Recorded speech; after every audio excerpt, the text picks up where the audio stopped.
ابھی جدائی کے لمحے اور باقی تھے۔ حضرت سلمان فارسی رضی اللہ تعالیٰ عنہ فرماتے ہیں مدینے کے قریب لے جا کے ام القریٰ ایک بستی تھی، انہوں نے میرے ساتھ دھوکہ کیا، جو لے جانے والے تھے وہ یہودی تھے، انہیں مجھے وہاں جا کے بیچ دیا۔ میں شہزادہ ناز و نام میں پلا، وہ مجھے مارتے، مجھ سے کام لیتے۔ کہتے میں وہاں کئی سال رہا اور کہتا یا اللہ میں مار کھانے کو تیار ہوں پر مدینہ تو آ جائے نا، حضور کا شہر تو نصیب ہو جائے نا۔ حضرت جناب سلمان فارسی کہتے ہیں اس یہودی کا چچا بیٹا، اس کا چچا زاد بھائی، اس کا کزن بنو قریظہ یہودیوں کے محلے سے آیا، مجھے اس نے کام کاج کرتے دیکھا، کھیتی باڑی کرتے دیکھا تو کہنے لگا توجہ ہے آپ کی، جاگ رہے ہیں آپ لوگ، میری بات کی سمجھ آ رہی ہے؟ کہتے ہیں کہنے لگا غلام بیچو گے؟ مجھے دے دو۔ کہتے ہیں اس نے کہا تو 4 دینار نفع دے تو لے لے۔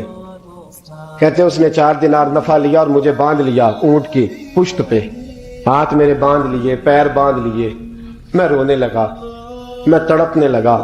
کہتے ہیں اچانک بنو قریظہ مدینے کا ایک محلہ تھا، یہاں یہودی رہتے تھے، کہتے ہیں وہاں کا وہ رہنے والا شخص اچانک میری آنکھ کھلی تو ٹھنڈی ٹھنڈی ہوائیں، اچانک میں نے آنکھیں کھولی تو کھجوروں کے لمبے چوڑے درخت، فرمایا میں نے دیکھا تو پہاڑیاں بھی معطر معطر سی، فضائیں بھی کرم کرم والی، عطا ہی عطا۔ کہتے ہیں 2 آنسو گرے اور میں ہنس پڑا، آنکھوں میں آنسو، لبوں پہ مسکراہٹ۔ حضرت سلمان فارسی رضی اللہ تعالیٰ عنہ کہتے ہیں وہ کہنے لگا تجھے کیا ہوا؟ سارے رستے تو بت تھا، اب کیا ہوا؟ میں نے کہا میری تھکاوٹیں اتر گئی ہیں، میری ریاضتوں کا ثواب مل گیا ہے، میری عبادتوں کا اجر فلہم اجرہم عند ربہم ولا خوف علیہم ولا هم یحزنون، مجھے گوہر مراد مل گیا۔ کہتے ہیں اس نے مجھے وہاں رکھا، کام کاج کرانے لگا، وقت گزرتا گیا۔ ایک دن کھجوروں اوپر چڑھ کے میں کھجوریں توڑ رہا تھا، مست تھا، تھوڑی تھوڑی عربی میں نے سیکھ لی، ہلکی پھلکی باتیں سمجھنے لگا، جواب دینے لگا، فارسی نسل تھا۔ کہتے ہیں میں کھجوریں توڑ رہا تھا، میرے مالک کا بھائی دوڑا دوڑا آیا، توجہ ہے آپ کی، آیا آگے کہنے لگا بھائی پتہ ہے تجھے کیا ہوا ہے؟ پتہ؟ کہتا میں نے کوئی توجہ نہیں دی، یہ روز ایسی باتیں، پتہ ہے تازہ خبر کیا ہے؟ کیا ہوا؟ کہنے لگے وہ جس نے دعویٰ کیا تھا نا نبوت کا وہ مدینے آ گیا ہے، وہ جنہوں نے دعویٰ کیا تھا نا نبوت کا وہ مدینے آ گئے ہیں۔ حضرت سلمان فارسی کہتے ہیں جو کھجوریں میں توڑ رہا تھا وہ میرے ہاتھ سے گر گئی، یوں لگا کہ جیسے کسی نے آ کے کسی نے آ کے کہا ہو کہ چل تجھے حضور نے بلایا ہے۔ فرماتے میرے ہاتھ کانپنے لگے۔ وہ کہنے لگا کدھر ہے وہ؟ کہنے لگا وہ وادی قباء ہے نا، آج بھی جا کے کوئی دیکھے قباء کا ماحول، آج بھی جا کے کوئی دیکھے قباء کا ماحول، طلع البدر علینا کی صدا آتی ہے، طلع البدر علینا کی صدا، کہ ہم ہیں بچیاں نجار کے، وہ ننھی بچیاں جو بیٹھ کر وہاں دف بجاتی تھی، رسول پاک کی جانب اشارے کر کے گاتی تھی کہ ہم ہیں بچیاں نجار کے عالی گھرانے کی، خوشی ہے آمنہ کے لال کے تشریف لانے۔ ہم ہیں بچیاں نجار کے عالی گھرانے کی، خوشی ہے آمنہ کے لال کے تشریف لانے کی۔ حضرت سلمان فارسی کہتے کباب، کہتے میں جھٹ سے چھلانگ لگا کے اترا، پہلے میں آیا کرتا تھا پکڑ پکڑ کے، چھلانگ لگائی زمین پہ، اور میں نے اپنے مالک سے کہا یہ کیا کہہ رہا ہے؟ کہتے اس نے تھپڑ مارا، چل اپنا کام کر۔ کہتے پہلے وہ مارتا تھا تو دکھ ہوتا تھا، آج پتہ ہی نہیں چلا، آج پتہ ہی نہیں چلا۔ ہمارے جہاز میں ایک بابا جی بیٹھے تھے، جہاز میں بزرگ بیٹھے تھے، ان سے کسی نے کہا تھک تو نہیں گئے؟ کہنے لگے میری 11ویں حاضری ہے، تھک بڑا گیا ہوں پر جب گنبد پہ نظر پڑتی ہے تھکاوٹیں اتر جاتی ہیں، کوئی تھکاوٹ نہیں رہتی۔ حضرت سلمان فارسی کہتے ہیں اس نے مارا، کوئی پتہ نہیں چلا۔ میں انتظار کرنے لگا کہ ذرا دن جلدی نہیں ڈل جاتا، شام جلدی ہو۔ کہتے شام ہوئی، چھٹی ملی، کھجوریں پلو میں باندھ لی اور قباء کی جانب خرامہ